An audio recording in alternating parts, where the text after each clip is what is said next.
Please come and join me.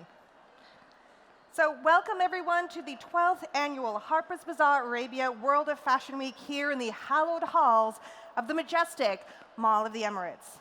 I want to first of all thank with an open heart Mall of the Emirates once again for being such a gracious host and a collaborative partner in putting this fashion week together, putting the world of fashion together, especially this year because it is jam-packed with events. I mean, we have done so much more this year than ever before, and you guys are going to be all taking advantage of that.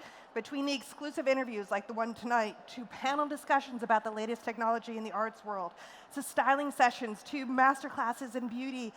Not to mention tomorrow we have the Arab Women Awards happening, so we are literally firing on all cylinders. It's going to be an epic week, and I'm so excited that all of you are here with me. But who am I? I know you all are asking this because you don't recognize me. I'm brand new to this region.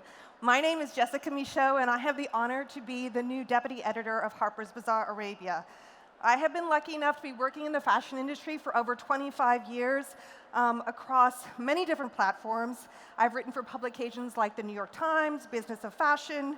I have been the editor-in-chief of cutting-edge publications like Now Fashion and also biannual fashion Bibles like Antidote and Oda. I have also had the enormous privilege for 16 years to work alongside the famous, the one and only Susie Menkes as the online style editor of the International Herald Tribune. But I have to say, and for those of you who follow me on Instagram already, you already know this, but working at Harper's Bazaar Arabia has been one of the most inspiring and fulfilling and thrilling jobs I've ever had in my career in fashion as a journalist and an editor. The creativity, the drive, and the potential I see in this region makes me feel as excited as I was when I first started working in fashion all those years ago. Like when I was going to my first fashion shows, I feel that energy here in this region.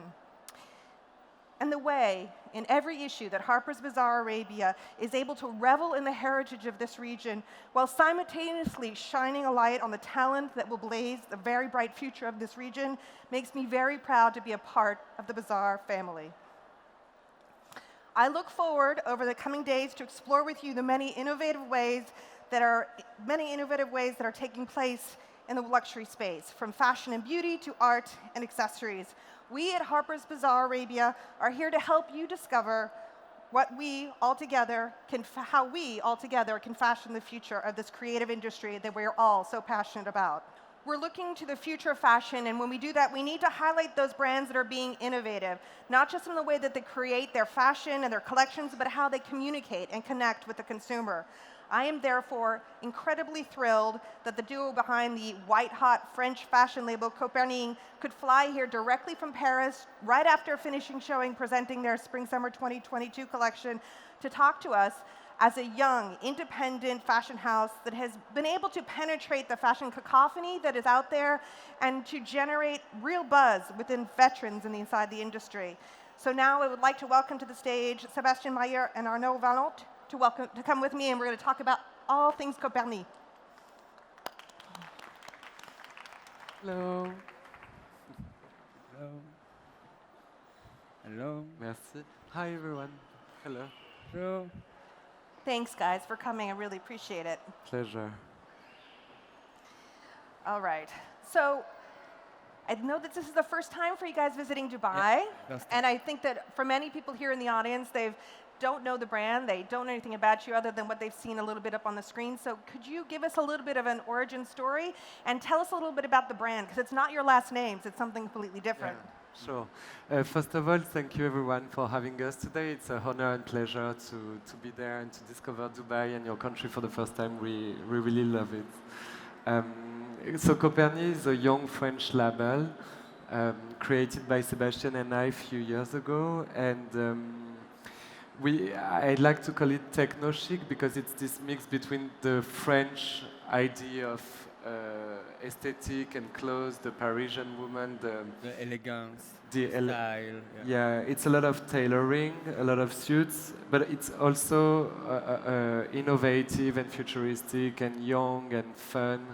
And to answer your question, Jessica, about the buzzy situation of Coperni, I think it's a whole package. This is what we love about having our own brand. It's because there are the collection, obviously, which is the most important, but also the communication and the models, the shows, the celebrities wearing it.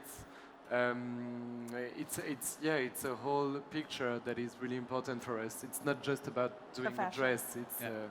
It's the whole story. And the name itself is actually inspired by an individual who actually thought outside the box, kind of like what you guys are doing. Yes, it's inspired by Nicholas Copernicus because at the beginning we thought about maybe name the brand with our names, but we thought it was maybe too old-fashioned, and we wanted a name that evocate something futuristic about innovation, research. So, and I love the idea of Copernic because Copernic it's about the sun with the center of the universe, and we really when we create some clothes, we think about the woman, and it's like the symbolic. The woman is at the center of all our work. So. Yeah, the center of your universe is the woman. The exactly. sun, this woman is your center of it. Yeah. Okay. So what I was really impressed by was right from the beginning, back in 2013, people were already talking about your brand. And I know that there are a lot of young designers in the region who want to break out into the world.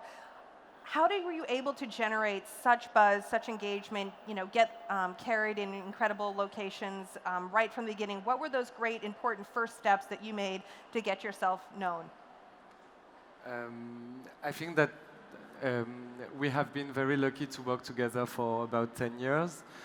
Sebastian is really the creative director and I'm more the manager, let's say. But we do everything together. We are working in an industry that requires both pragmatism and talent and dreams.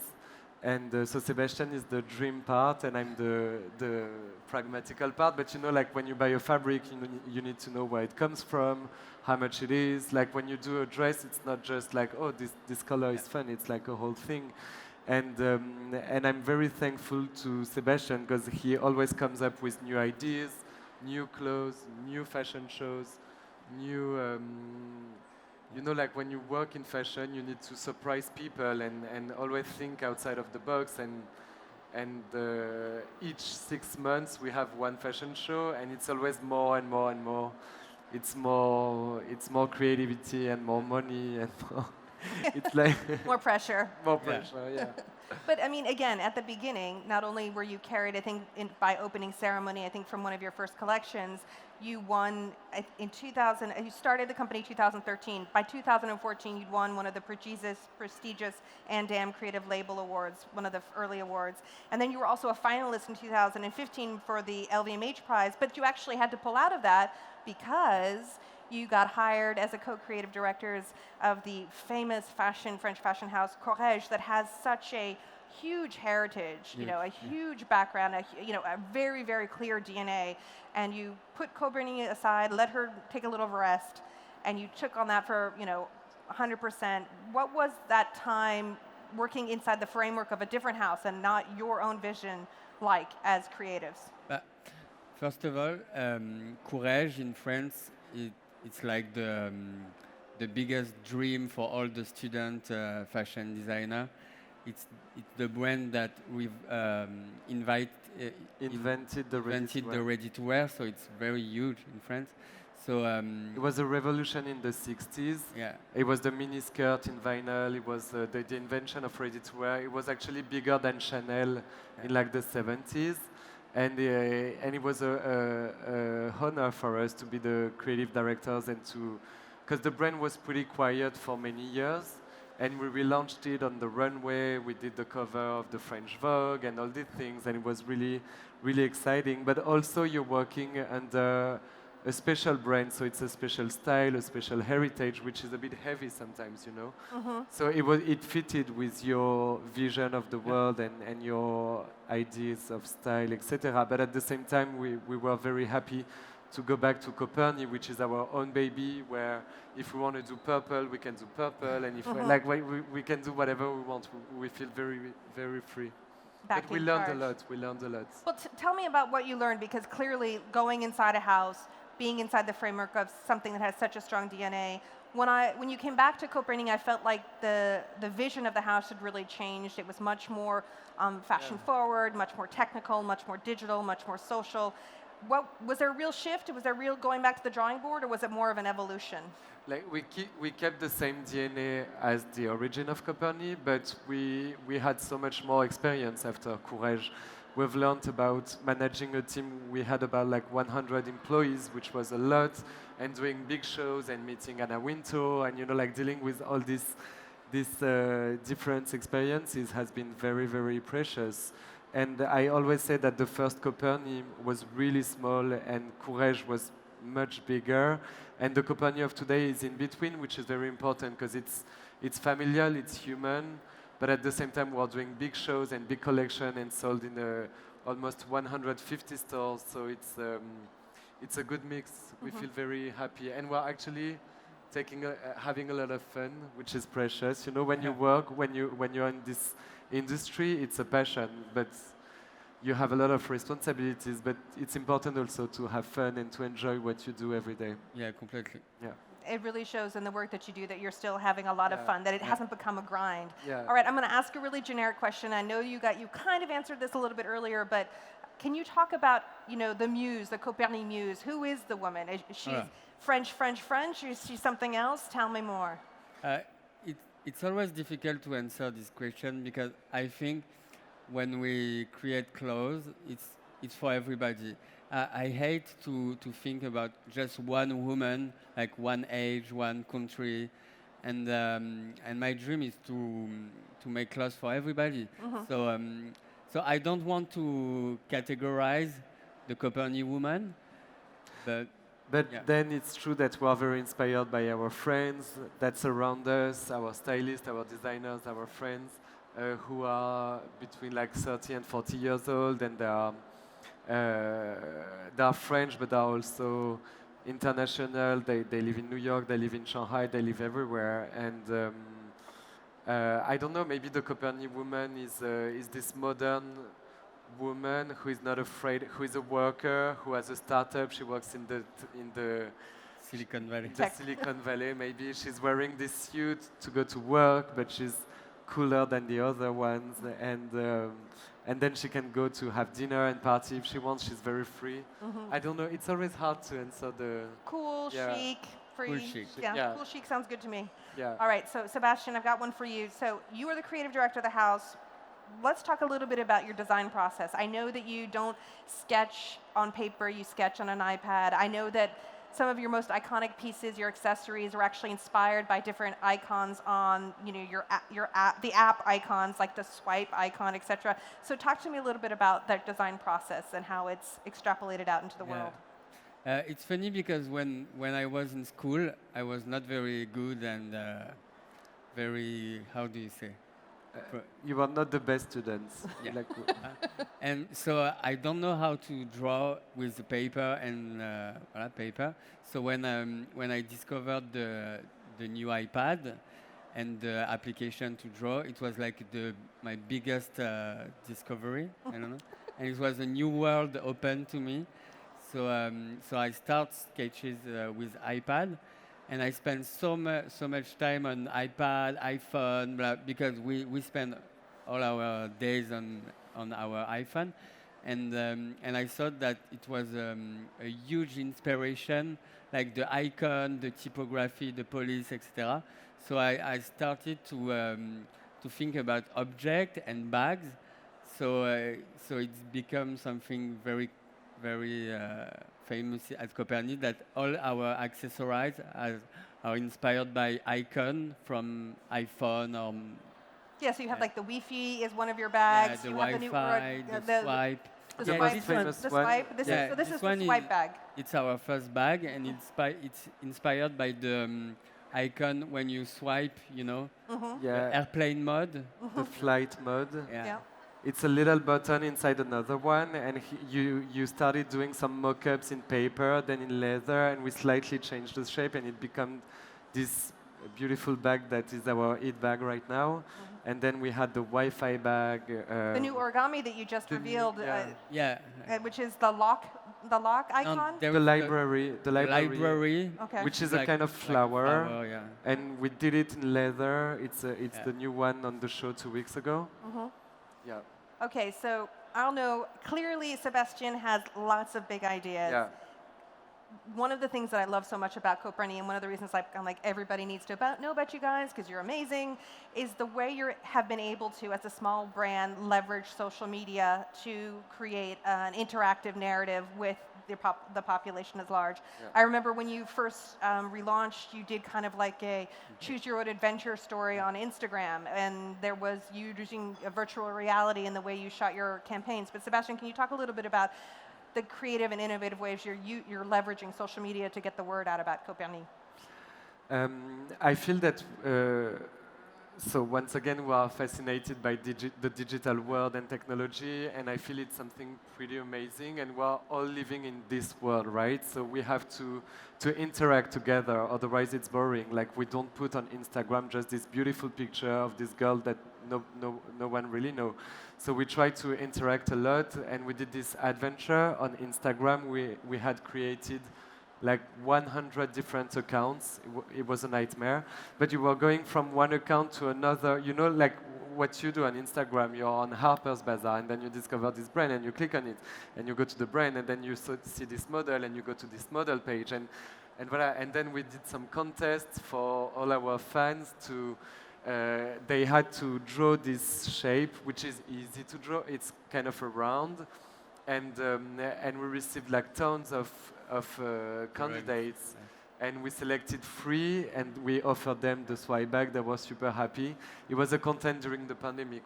We were so bored, and and all the candidates drew digital swipe bags on their iPhones. It was super sweet, and we did the Coperni summer camp for the summer, and we did plenty of games.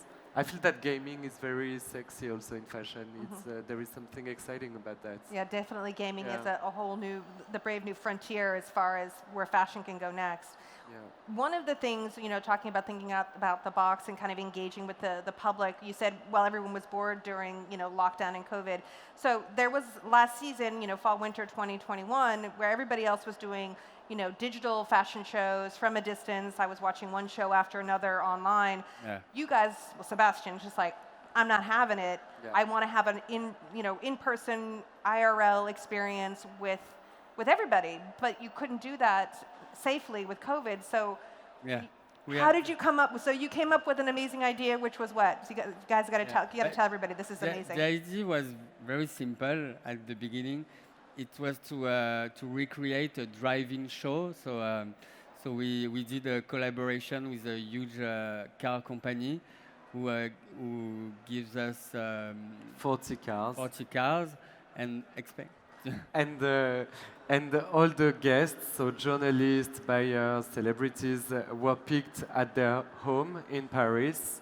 It was 2 people per car, plus the driver tested for the COVID. It was very well organized, and so we had about 100 of guests, and all the car arrived in this big theater in Paris, a famous one, and suddenly the lights of the cars starting to go on, and the models were doing the runway in the middle of the car. It was really amazing. It was the only physical show of Paris Fashion Week because it was forbidden, but this one was safe. But we had like huge reactions.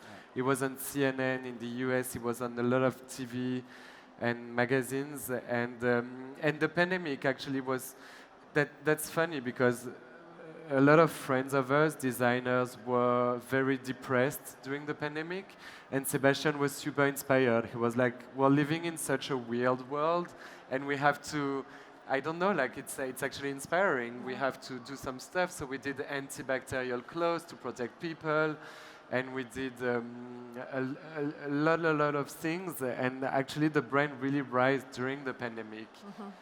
No, there's been some interesting things. I know you've put QR codes on some of your wool pieces that you could actually track the history by blockchain all the way back to maybe the sheep that made exactly, the piece of, you know, so this was Harry the sheep that was the one that, anyway. So I thought that was great. And then I know that you did a pirate radio station specifically for the in-the-car fashion show, so that everyone would turn to the same radio station at the same time, and the music would come up through the cars for the fashion show. So, It was the whole a experience. lot of levels of creativity, I would have to say. Yeah. So you mentioned that you were really inspired, had a lot of energy and creative juices during the pandemic.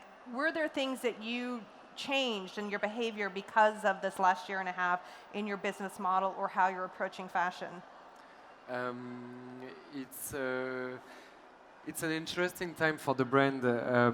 We have started, like, the first thing I think during the pandemic is that all designers focused on their strengths, which is very important, and that's like you don't have like really do what you know to do it well and do only that and focus on your strength, because you can find other dresses in other brands and you can find like other products. So at Coperni, we really focused on our strengths, the tailoring, the bags, the gaming, the funny things on Instagram, and we started pre-collection. So we are now doing 4 collections a year.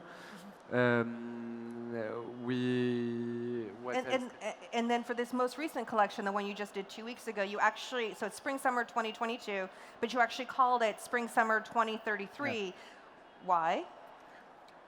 I think it was a message of hope, and just to tell that we trust in the future and we want to move forward, And that's also a joke, because the industry right now is very complicated. Like, people are showing at so many different times. Some are doing pre-fall 21, some are doing spring-summer 22, and we're like, let's do spring-summer 33 and see far, and Look into the future, crystal ball. The future, yeah. Speaking of the future, Arnaud, actually, Sébastien, I'm sure you've heard him say this, that your muse might not be Madame Grey, but it's actually Steve Jobs, and that in your most recent collection you had Steve's daughter walk the runway. Yeah. It's her first time ever walking in a fashion show. How did you land her? How did that come about? We had the chance to meet Steve Jobs through Instagram, and there is something in fashion and in the world, I guess, like, just ask things, just when you're curious, when you're passionate, just start like conversation with people, and somehow it's gonna work. And it worked, and she's a lovely woman. She's 23 years old. It was her first fashion show, and she came from Los Angeles and walked the Coperni show. It was really inspiring. She just got graduated from Stanford, and she's doing a lot of horse riding, and she loves fashion. So maybe it's a new beginning for her. We had the daughter of Steve Jobs in the show, but we also had Gigi Hadid and Palomija and plenty of new people. It was very inspiring. Very inspiring and inclusive. Yeah, absolutely. All right, so I have a few rapid fire questions kind of to wrap things up, and then if you guys have any questions, I really hope you do have questions, because these guys are amazing and this is the opportunity to ask them anything you want. So quick fire. Ready? Here we go. So these are super classic and basic, you guys, but we all want to ask these questions, right? What is the best piece of advice you've ever gotten, and who gave it to you? Well, I think to be patient. To be patient, no? It's Jean-Jacques Picard. Jean-Jacques Picard, yes. Was the advisor of Mr. Bernard Arnault, who told us that take your time, like, because we started our brand very young, and he said you should work and discover, do some internships, and we had the chance to work at Balenciaga and Chanel and different brands, and it's really important to observe, I think, before doing your own brand, because there are so many things. There is the clothes, there is the communication, there is the distribution, there is the production. It's a lot of different things. So yeah, be patient, and also find the best people around you. It's very important. We usually work with our friends. I don't know if it's a good thing or bad thing, but they really inspire us. And like our stylist, our creative people, our casting director, our production company, they're all people we trust in, and it's important in fashion to be well surrounded, to have people you trust in. And to create your own family. Yeah. It's important. Yeah. If you could whisper in your ear the younger you from 10 years ago, something, a piece of advice or a thought or something you've learned, what would that be? If you could go back in time and just give them a little heads up, what would that be? I don't know. I mean, I'm an optimistic person, so I've always believed in myself in a way, and especially in you. And I couldn't be more happy that where I'm here today. So I think I would say him, you will go where you want to go. Yeah, your dreams will all come true. Yeah, exactly. Yeah. That's wonderful. As you know, you are creatives, but you're also leaders. You are also running a business and have lots of people underneath you. You're a balancing act between the creativity and the business side of things.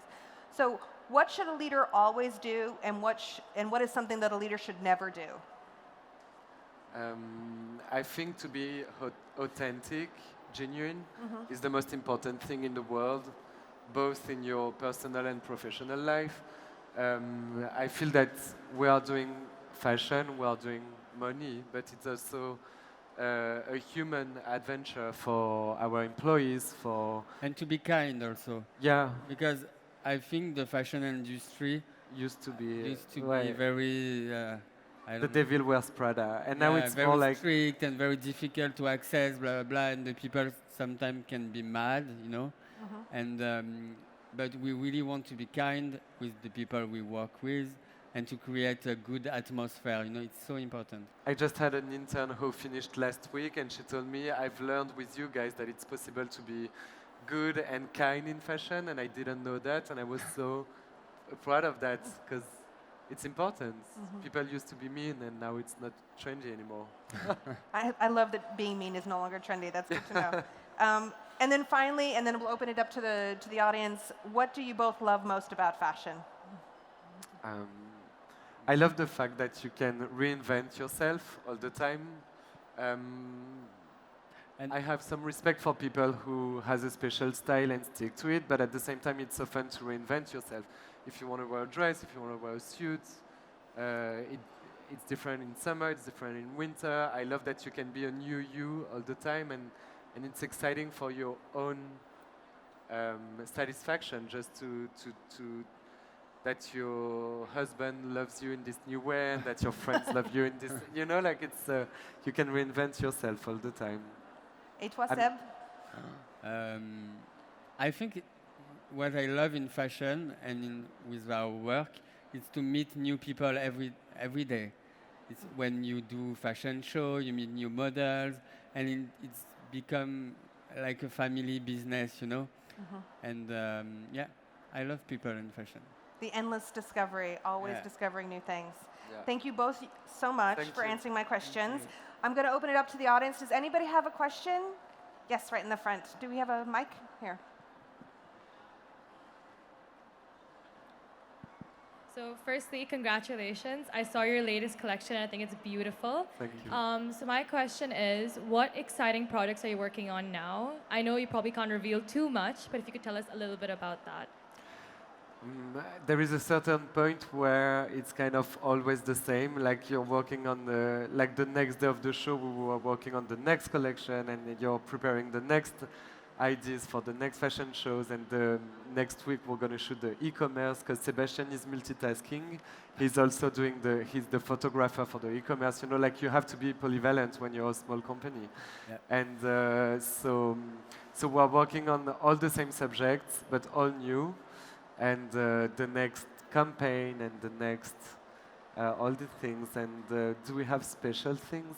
Maybe we're gonna develop like the pop-up, you know, the experience in shop, the architecture, the design. So We're maybe- doing more and more pop-ups. We're having Yeah. one in China, one in New York, one in Turkey, Yeah. and hopefully we'll have one in Dubai soon. That's an exciting part, the retail. Yeah. Thank you. Great Very question. Oh,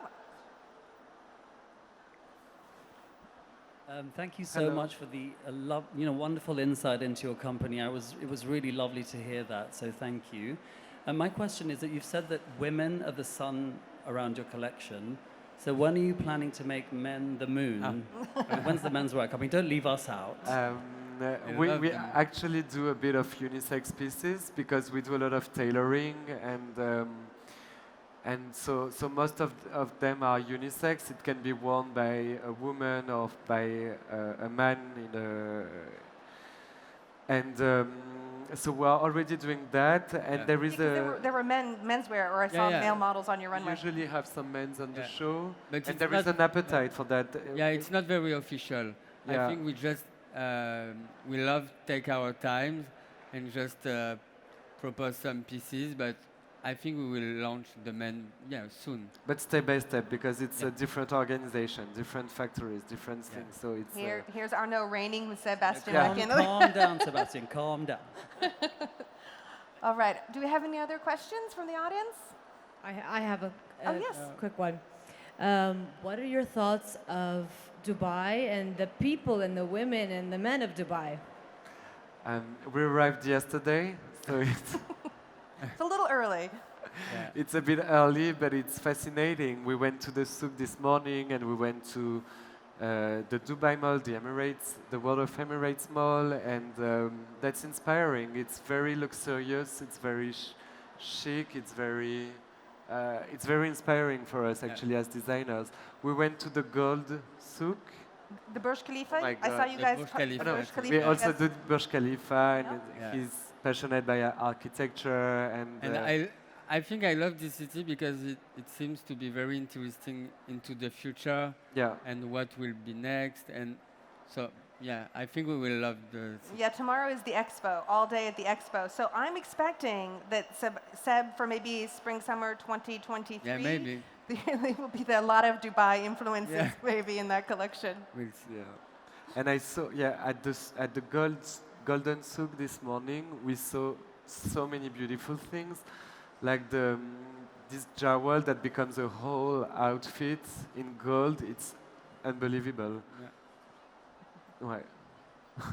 All right. Any other questions before we wrap it up and we all head out to dinner? Listen, guys, thank you so much for Thank coming from you. Paris. Thank Thank you you. so much for taking the time to speak with us. It's just been a delight as always. And now we're all going to go together over and have a communal meal together at Garth. So let's all do that now together. Thank you so much for coming. Thank you, Jessica. Thank Thank you. you, guys. Thank